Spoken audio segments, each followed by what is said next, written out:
আসসালামু আলাইকুম ফ্রেন্ডস, সবাই কেমন আছেন? আশা করি ভালো আছেন সবাই। আজকে তন্দুরি নান রুটির রেসিপি নিয়ে এসেছি। আজকে সকালে নাস্তার সময় এই তন্দুরি নান রুটিটা বানিয়েছিলাম, তাই ভাবলাম আপনাদের সঙ্গে শেয়ার করি।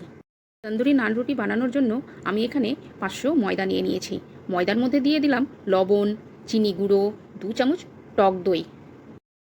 এরপর এর মধ্যে দিয়ে দেব সামান্য পরিমাণে সাদা তেল। তারপর দিয়ে দেব 2 চামচ ইস্ট। এরপর এগুলোকে ভালোভাবে মিক্স করে নেব। তারপর আমি উষুম গরম জল দিয়ে ময়দাটাকে ভালোভাবে মেখে নেব। এই যে দেখুন, আমি মেখে নিচ্ছি।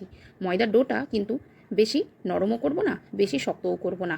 এই ডোটাকে আমি 2 ঘন্টার জন্য ঢেকে রেখে দেব। 2 ঘন্টা পর এসে দেখি আমার ময়দাটা বেশ খানিকটা ফুলে গেছে আর জালি জালিও হয়ে গেছে। এই যে দেখুন কীরকম ফুলে গেছে। এরপর এখান থেকে একটা লেচি কেটে নেব। সেই লেচিটাকে আমি শুকনো আটা দিয়ে গোল করে বেলে নেব। গোল করে বেলার পর এর উপরে আমি চামচ দিয়ে সামান্য কিছুটা জল দিয়ে দেব। জল দিলে কি হবে, এটা আমি যখন তাওয়ার উপরে দিব তো তাওয়াতে লেগে থেকে যাবে। এরপর এটাকে হাতে করে হালকাভাবে তুলে এইভাবে আমি তাওয়ার উপরে বসিয়ে দিলাম। এরপর যখন দেখবেন হালকা উপরটা ফুলে ফুলে এসছে, তখন এরকম করে তাওয়াটাকে উল্টে নানটাকে ডাইরেক্ট আগুনের মধ্যে সেঁকে নেবেন। এই যে দেখুন আমার তন্দুরি নানটা কতটা ফুলে এসেছে। এইভাবেই আমার নান রুটি রেডি হয়ে গেছে।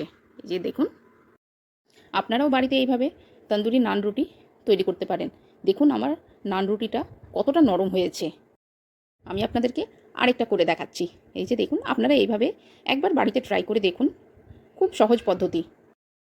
আমার রেসিপিটা কেমন লাগলো আপনাদেরকে কমেন্ট করে অবশ্যই জানাবেন। আর লাস্টে দেখুন আমার নান রুটিটা কতটা নরম হয়েছে। আজকে এই পর্যন্তই। আবার আরেকটা রেসিপি নিয়ে হাজির হব। আজকের জন্য টাটা, বাই বাই। ভালো থাকবেন সবাই আপনারা।